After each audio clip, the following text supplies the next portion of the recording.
Like, I know there are probably 5 men in that jail where my boyfriend works that their life is probably filled with things we couldn't even imagine. They're just so awful. And there was one time where they could have made a better decision and they didn't.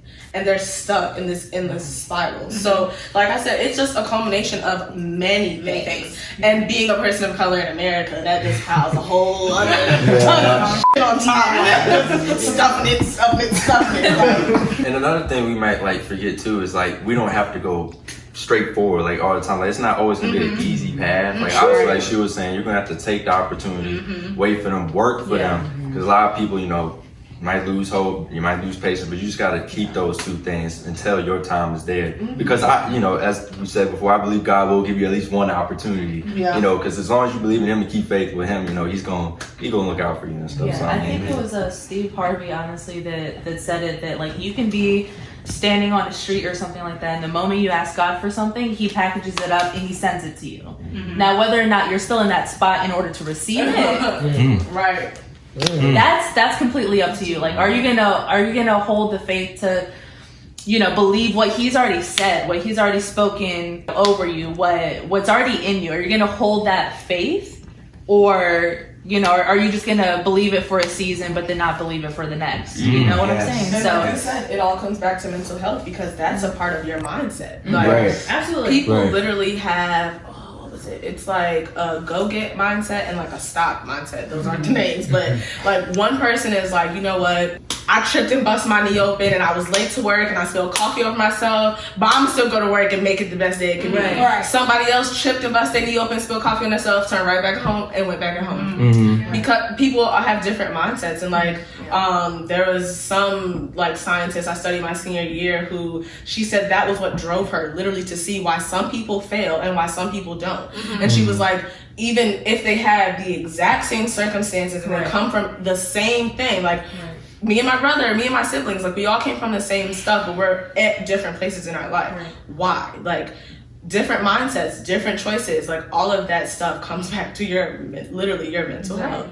I mentioned how when I first started dealing with my own mental health that I was very private about it. I mean, I wasn't getting anywhere until I started talking about it. And it doesn't mean talking to, you know, your family about it or your friends about it. I do encourage that, but definitely getting talked to by, you know, a professional, someone who definitely knows what they do, whether that's a psychologist, psychiatrist, even just a school counselor. Like you said, am I ready to even receive what I'm asking God for? Am I ready for what I'm asking God for? Having that perspective, that's like, you know, you could think, gosh, like this goal, like, oh my gosh, I'm not there, you know, I'm not where I'm supposed to be, I'm not quote unquote successful. And then I had somebody speak into me and say, okay, say you have it all right now. Can you handle it? Can you? Or like at the first sign of trouble, or like, are you gonna crumble? You know, like can you truly receive what you're speaking? And it's not saying that like what you're speaking isn't meant for you. It's just saying that, you know, you have to be cognizant of, you know, you have a journey to go on before you're able to receive said things. I was just about to say, we haven't talked about how I feel like religion is a big proponent of bad mental health because I'm spiritual, and I was raised like in a Christian. I went to a Christian private preschool. You know, had the daycare. I remember saying, you know, reading the books and trying to get candy. I remember reading the different verses. Like, it's in me, and there's definitely times I'm convicted, right? But there's a lot of hypocrisy. There's a lot of, you know, using the faith or using the word to manipulate you into certain stuff, to be a certain person. If that's not you, I mean, that's just not you. Or how are you going to accept one thing but then not be accepting of other things? I mean, that's just religion itself. I think to follow a certain guideline is what takes you down a path of being, you know, in a different mental headspace, whereas being spiritual and maintaining your relationship with God Himself is more so the thing. Faith so over religion, you know what I'm saying? And that stems from slavery, because they used to twist the word. They would have Black pastors come and give you fake words and say it came from the Bible. That you should obey your master, do what your master tells you to do, so you won't get whoopings because God said so. And literally beat you every single time you even thought about practicing what you used to. Right. Yeah, but that's the difference between religion and relationship. Right. We need to stop praising religion and start praising relationship. My relationship with God is more important than a title that I have from the world. Okay? Like what God thinks of me is more important than anything else. Right. Yeah. And another thing to add on to that for those who are not religious, faith. You have to have faith. Whether you're spiritual or not, you have faith. Everyone, when you sat down, did you check the legs of the chairs before you sat down? Right. Right. We just said that we had faith. Yeah. Let's do it. Yeah, When you sat down, you knew. Correct. You have faith that you're gonna get it, and so you work towards it. Right. If I wanted, I'll go back to the dog. If I wanted the dog, but I never looked up any dog pages, I never checked with any breeders, then I didn't really want the dog. Yeah, exactly. You know what I'm saying? I told LJ in our interview, faith without works is dead. And so like you said, with the mental health, it can be a deterrent because for me to come to you, I also grew up in church. I could recite some verses all day, but if I come to you and I tell you that like I'm feeling weird in my head and I think I should talk to someone, and you tell me go talk to God, God's not going to talk back to me in that way that I might need right now. Right, yeah. So essentially, I'm going down a further spiral because I already told you whatever's going on up here ain't right. So you want me to go back in here to talk to God. Yeah. No, like faith without works is dead. Yes, absolutely, you should pray to God. Yeah. But you should go talk to your therapist too. Yeah. No, That's why God brought therapists into the world. You didn't bring them here for you not to use them. Just like you don't go to God when you need a surgery, you can't go to God when you have a mental health problem. It's just faith is dead without works. So you can pray, but you need to work on it as well. Like you have to put the work in as well. And even then, like not just talking to your therapist, but like I have one as well. And so when she says things like, are you actually doing what they give you as your homework? Like, are you actually incorporating these things into your life? Right. Because don't come back to me and say you still have the same problem, but you didn't try any of my solutions. That's one of my biggest pet peeves of people. Do not ask me for help and not take my advice. Okay. And then come back when it didn't work, but still don't want to take my advice. You can relate that to religion too. Like I didn't give you It didn't work. Yeah. You didn't really try. I didn't give you the You tried your way for 20 years, so you might as well try. Yeah, but that's not on you. You can't make that on you. See, what I learned is you can't save everybody. Right. My job as a follower of Christ is to plant the seed. That's all I'm supposed to do. Judging, changing of hearts is God's. That's for God. I can't do that. I can't change a heart. I can't change or save a soul. But what I can do is plant a seed. Right. Okay? Plant the seed, water it a little bit, but God makes it grow. Religion gets Okay, a and little so harmful. I can speak to you and I can let you know something and I can pray on it and just hope that you listen. Right. But at the end of the day, I don't do the changing. So I feel like we put, and that also mess with our mental health because we put responsibilities on ourselves that we cannot control. We are limited. I agree with that. And that's it. Spiritually, we are limited. As human beings, I'm sorry, we are limited. We are only able to take a certain amount of things. The reason why we have mental health is because we pack too much on our plate that we are not supposed to handle. We're making ourselves be accountable for things that we cannot take care of by ourselves. Yeah. No, it's beyond us. Yeah. You know what I'm saying? So that's why it gets so bad because we always try to make ourselves something or create something or fix something that we're just not meant to fix. That's one of my little like phrases that I totally. repeat in my head to myself. Like I told y'all, I talk to myself. Is Go ahead, girl. worry about what you can control. I tell myself all the time. Like I'll go on a tangent. I'm just going and going and going. I'm like, you can't control any of this. Why are you worried about it? Worry about you. Worry about what you can control. Call it selfish. Call it whatever you want. I can only do what I can do. Right. And everything else is out of my hands. Right, and then like, I mean, Maya says it all the time. You know, she studied like neuroscience and all that good stuff. So she taught me about cognitive dissonance. So it's, you know, if you're actively telling yourself like, oh gosh, I need to do this, and you don't do it, that is just so detrimental It is, yeah. to the belief that you can do it next time. Absolutely. Right? And like, I'm gonna go to the gym. That's why you're 3 times. that's why you're frustrated. Exactly. And you're only frustrated when you don't have enough faith. Yeah. Like when you're at a point where, you're faithless. Like I thought you said that you were gonna let God take care of it. So why are you frustrated? And then when someone asks you about it, it evokes these emotions, and you're mad. Like, why are you trying to check me? Like, why are you talking to me about that? Because they can see your potential, and they can see that you're not putting yourself to your full use. But like you said, that's not their business, and they're not in control of that. It takes literally you to tell yourself, you know what?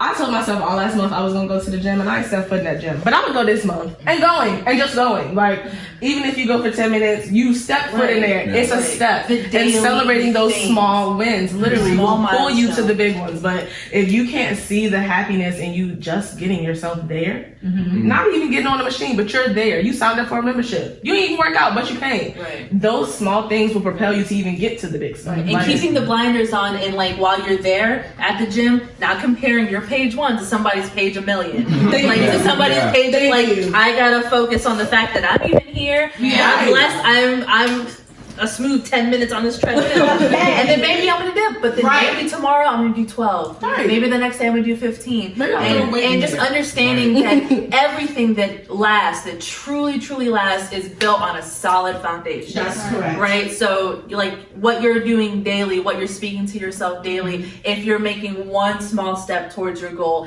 every single day, that is a win in and of itself. Being okay with that.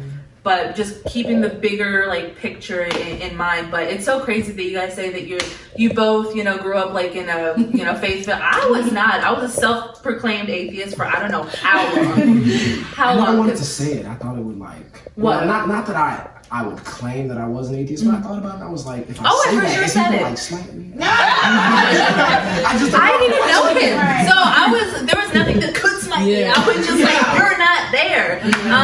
And then of course God works in mysterious ways. So things started pulling at me, and I was like, well, maybe I'm agnostic. But it's not God. I wouldn't give it that label. Yeah. Right? Because all I had in my mind was religion, just those restrictions. And I just remember one day my mom telling me, I was like, well, what'd she say? She said that God can forgive everything except for if you don't believe him, if you're there is no God. I'm like, well, I've done that twice today. I'm just into flames. And just slowly and surely, just hindsight is 20/20. So just realizing those thin threads that got you to that point is just phenomenal. But yeah, just realizing that it's more of that relationship. And I mean, once you figure that out, then the mental health just gets so much easier. Because like you said, you're not carrying everything. You're realizing that a lot of things are not in your control because they're not for you to be in control of. Correct. That you can't. There's absolutely no way. But also, I mean, he's a God of free will. So he wants everything and anything for you. He has a plan. He has a purpose. But he's also going to let you make mistakes. He's also going to let you...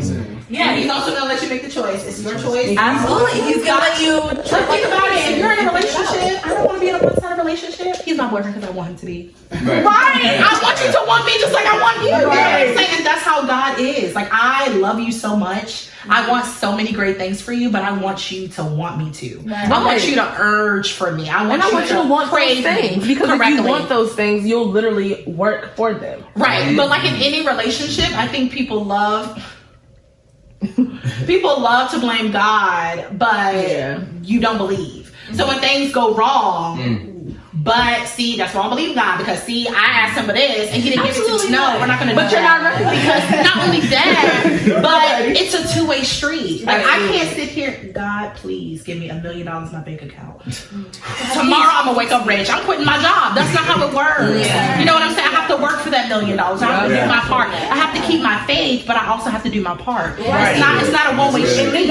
And then understanding, it's when you pray for something, he's not going to give you that attribute. He's not going to give you that quality. He's going to give you an opportunity to strengthen that muscle, right? So if you're asking for patience, and then the next moment you're in a situation where you have to exercise patience, Right, don't ask for it. And don't ask for it, and then don't ask for it, right? If you're not ready. I mean, and that's also, you know, people not understanding like that whatever you ask for, it's gonna come in a different packages than what you expect, right? People So may see God more of like Walmart.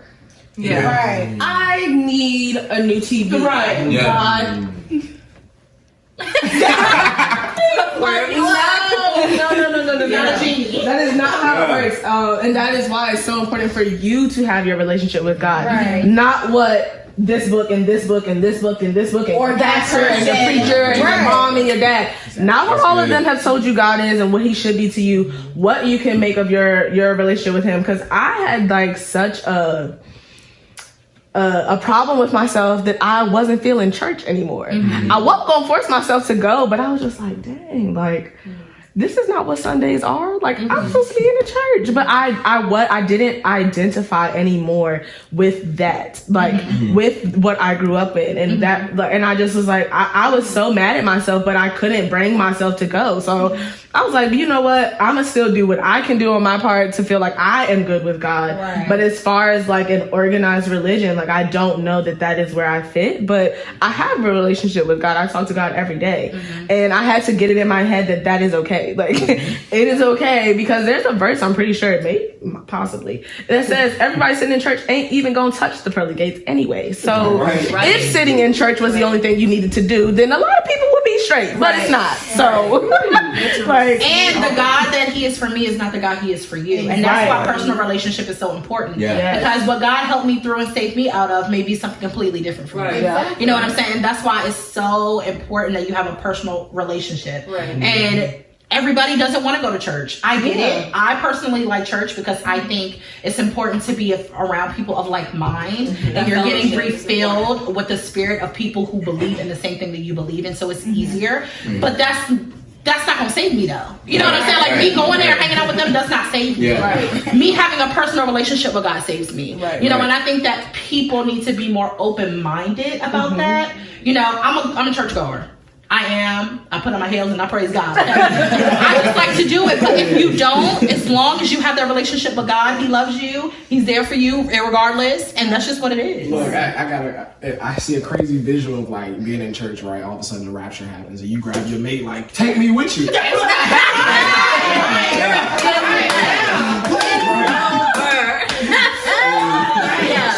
went to church the whole time. I married you.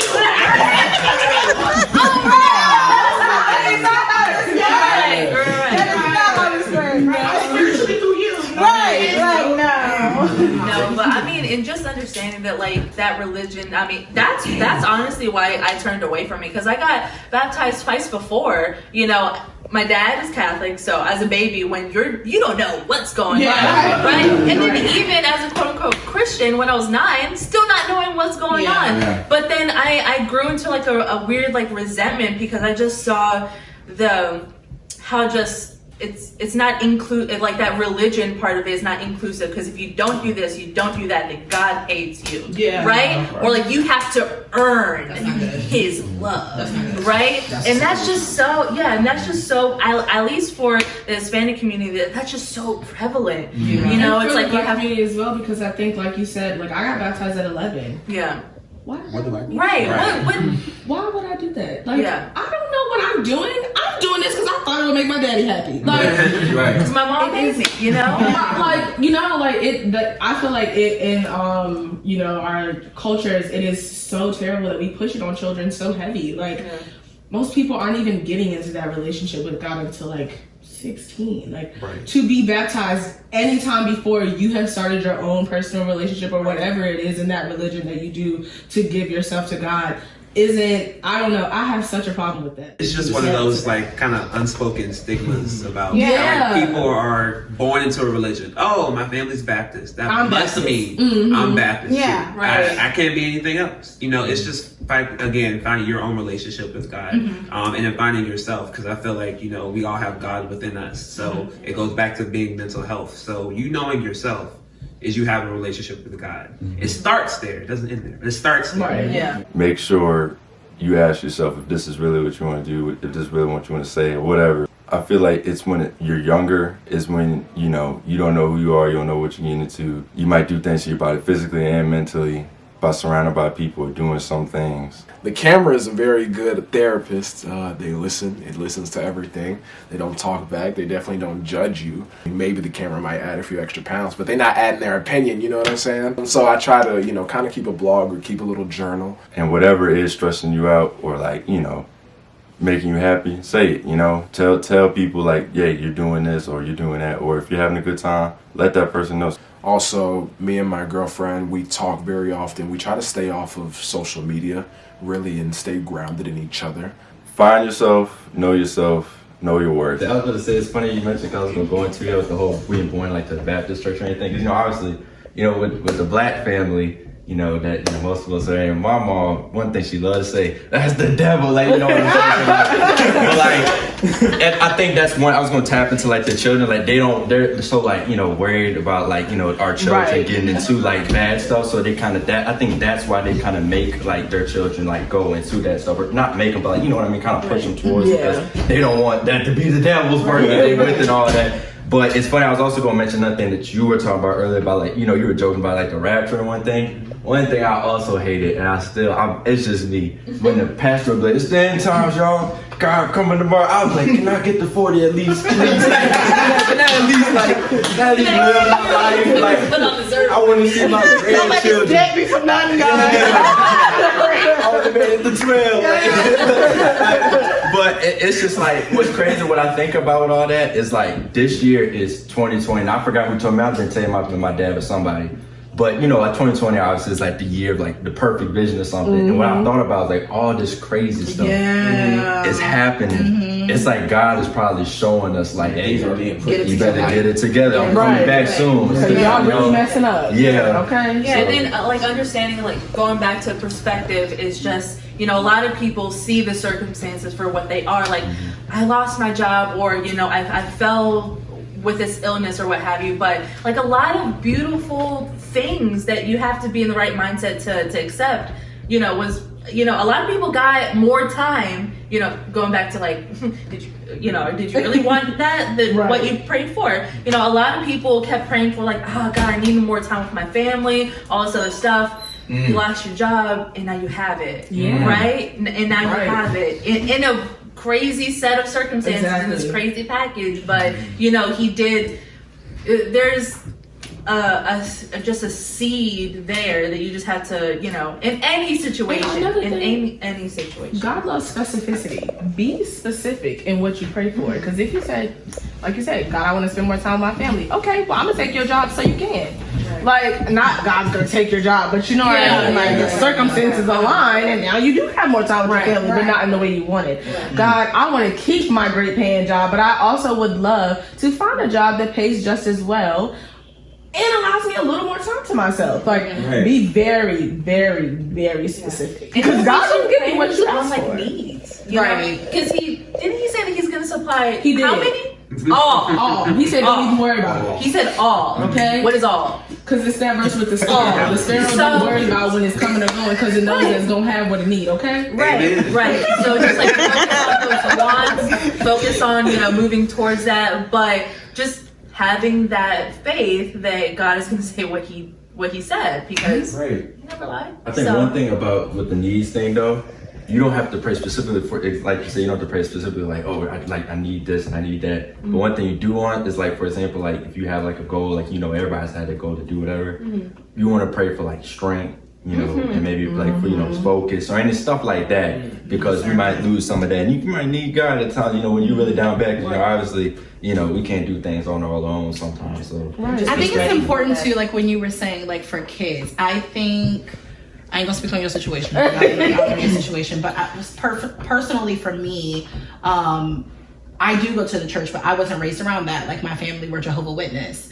But I just never connected. I never really understood. And like my grandma was very much like, don't do that. You know, why? Because I said so and God said so. Like, what? You know what I'm saying? Like, I don't know what that means. You know what I'm saying? I don't know what that means. And so, well, that was one grandma. And then on the other hand, I have this grandma, and I'm like, so I'm like, why do you like that? You know, like, what's up? Like, what is it? And when I tell, and this was like maybe a year before she passed away. And when I tell you, I was like, so what? So like, what is heaven like? Like, you just always talk about heaven, and like, what is it like? And I will never forget, she just always told me, she was like, you know how you can't go to the jungle right now? Like, a lion will probably eat you alive. She's like, what's your favorite like exotic animal? And I was like, I don't know, like a zebra. She was like, a zebra, okay. And she's like, when you're in heaven, you can have as many zebra pets as you want. She's like, you know how grandma's tired and I can't walk? She said, I can walk from here to China without being tired in heaven. And so like the way she explained heaven to me made me want to go. You know what I'm saying? So I feel like the way you teach your children and how you show them things makes them more interested or not. Your favorite subjects in school, why did you like it? Because your teacher made it fun. They probably spoke life into it. I love science. Let's do this. Let's play this game. You know what I'm saying? Kids connect with emotion. And so when you just tell them something, they're not going to connect. You can't just tell me to do this and expect me to do exactly. And then get mad they when need they to know say why. Right. So I think it's just so important with kids. And I really try to do that with my nieces and nephews because I just know, like, I always wondered. I'm just like, I was one of those kids. Oh, me why? too. Yeah, all the time. Yeah, you always why? You're not gonna just tell me something. Why? Right. You know, I need to know. And so when they ask questions, I really, and even if I don't know, let's look together. Right. You know, I'm not gonna dismiss you if I don't know, because there are things I don't know. I'm older than you, but there are many things I don't know. Let's look it up. Right. Let's find where I never thought about that, but let's go to Google. You got your tablet? Now, it's so easy. The impact when you say that's the devil. I ask you why. You tell me don't ask why because that's the devil. Me naturally just asking why, trying to understand the situation is the devil. I'm wrong. Mental health just messed up. It starts very young. It starts so young, and it's so sad because you know they like. I was very much like that. My mom's side.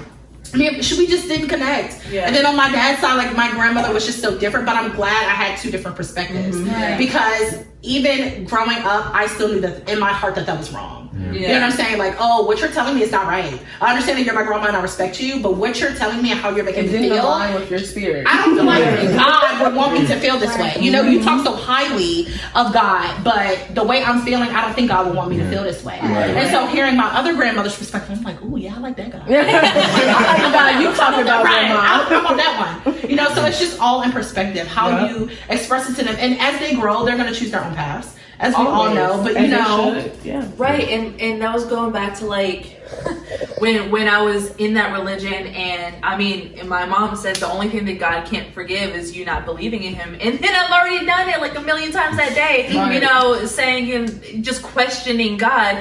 That in itself, you know, just kind of started a path for me. I was like, well, you know what? If God can't forgive me that I have questions, then obviously that's not a God that I want to get to know. I never got to know Him. I never made the time. I never, you know, put in that. I mean, because my questions weren't being answered. Right? I didn't know the why behind it. I'm not going to just follow something blindly and think it's going to have a certain outcome. So that's when I denounced it immediately. And then that's when I was like, you know, I'm an atheist or what have you. But then just realizing what God truly is, and realizing that He wants you to ask all the questions. He wants you, you know, to look into it, to research, and to, you know, kind of just get down to like the why of it all, right? Exactly. And gosh, like. And I feel like that is important in, you know, going back to choices and having choices for yourself. But I just feel like, and I also believe that, of course, it's very important for you to go the path that you go. You're on this path for a reason. You went through what you went through for a reason. Yes. But I also sometimes look back and I'm like, imagine how much further I could have been if I had those choices as a child, if I was given that opportunity as a child to explore these things, to look this way, to look that direction, instead of being told, this is it, this is the tunnel focus, this is the vision. Like, I feel like, so then until 19, I wasn't even like making choices for myself for real. It was really, well, what did mom say? What did dad say? I have to do what they say. They're paying for everything. This is what I have to do. And I feel like that's a struggle because now I'm 24 and I'm just now getting on my own feet, which is crazy. Like it took so much longer when I could have been doing this at 11, at 12, and me getting baptized would have made sense. It would have made sense because you would have given me the opportunity to look at it in this way and look at it in that way. Learn it but for you myself, didn't. Exactly. And then decide. Because it means something to our parents. Exactly. And I think that it's great for children to know God and to be religious, but I think when God gives us the free will that we need to give that then to our children and let them make, you know, not their own decisions, but letting them know, like, I support you and like what you want to do, and I'm not gonna force you to follow what I've chosen for myself. Because you may be my mom, but you're not me. Like, you may be my dad, but you're not me. Right. Part of that cultural perspective, I was talking about it at JMU. I think white people do a really good job of just supporting each other no matter what the situation might be or what, you know, somebody might be doing. I mean, a perfect example was like the Greek life there. I mean, they do the craziest stuff, go to classes and the craziest costumes, be chanting, yelling all across the place. But I mean, it's gonna be a group of them doing it. And you know, as a joke, me and my girlfriend was like, it's a group of more than 4 white people, we're gonna call the cops because that's suspicious, right? Like, but I mean, like, they're all doing it. And I think going to, because that's what it is. Hey, that's what it really was like. But going to what you were saying, I think, you know, white child versus black child, and there's obviously other places, but this is America. It's usually white and black. White children, I mean, you get to talk the way you want to your parents. You get to do, you know, what you want. It may not be the best, but by the time you are 18, 19, you know yourself. You unapologetically ignorant. Unapologetically gonna be me, I'm still trying to figure it out. But that also goes back to the fact that they can do that because they're white. Our parents have to set us up to survive in a world where we're not afforded those same opportunities and circumstances. Liberties. To act that way. We're not allowed to explore. Perfect example. Obama would have never acted the way Trump did in office. I don't care your political background, who you support, but we all know that there were 2 people recently in office. And Obama would never act the way he did because he couldn't. He would have been impeached. He couldn't. He would have been out of the door. And the only difference between them, for real, is one is black and one is white. They both in the same field. They both politicians. Now, Trump just became one, but what, like, you know what I mean? Like, we're not allowed to do that. And so, like, part of it is living in America and our parents having to shelter us. Yeah. But part of it is we have to let go of that. And as the world progresses, we have to progress too. And our children need way more liberty than we give them. That's something I told myself. I was like, you know, I know that my parents weren't afforded, you know, even the simplest things, right? The simplest things. So just taking that back to that, you know, I understand that I could have been farther along. I really could have. But what I'm going to do now is set my children up way better, right? Way better than I ever had the opportunity to do. So that way they could, you know, just freely be unapologetically however they are, right? So setting them up and whatever that means for you. I personally believe a lot of it has to do with like financially, right? Because I mean, my parents couldn't afford to let me try out different things or to see, you know, whether I liked sports or the arts or what have you. If it wasn't through school, if it wasn't free, I couldn't do it. Exactly. I couldn't do it. They couldn't afford to, you know, be there at every, you know, rehearsal or every show and things like that. So just making sure that I'm financially sound. So that way I was like, yeah, if you want to do like a season of this, try it out, see how you like it. If you want to go do this, you know, just see and experience different things. So that way you can, you know, just, I don't know, find your purpose sooner, you know, find what you want to do sooner. That's what I love, you know, when we talked about specific people speaking purpose into your life, like, no, you don't have to be a doctor, but one of the things I love that people usually say about our generation is that we're going to be the ones to turn this type of stuff around. And that, I mean, that's why I do what I do no matter where I am. You know, when I was working at Tropical Smoothie Cafe, I came in providing the best service I could, knowing that I'm going to change the culture and make people actually have fun when they come to it. Like that's my purpose, and I love that piece spoken into us. And it's just I want to continue to do that. Right. And in your purpose of fulfilling that, there are many other purposes. You don't have one purpose in life. You have many purposes in your life, and so I think that it's so cool in that way because by the time you get to where you're going, you know, you see all of those little, you know, those little things that happen. You're just like, it all comes full circle. Look at me now. You know what I mean? Like you're just so accomplished and you're so proud. And I think that that's the part that makes it all worth it. You know, you look back. Yeah. Ooh. Yeah. I thought that was breaking me, but that truly just molded you me make back you up. feel like a breath of fresh air, and it makes you feel so good. I think that's the part that like we have to keep looking forward to, like, and because I'm pretty sure we're all taking different paths in life. You know, I don't know what we're all doing, but like, y'all need my number so y'all can call me and be like, girl, I did. I'll be like, yes. Like, I want to be a part of that. Like, I just want, you know, I just want the best for everybody. I want y'all to know, like, your purposes that you have in this world, you're gonna fulfill them. I can just see the greatness in everybody. Like, y'all are dope. Thank you guys so much for watching. If you're new here, subscribe. Follow these people. They're awesome. I'm gonna put in their socials in the description below. Guys, thank you. Here's one. Oh wait, yeah, wrong with Alright.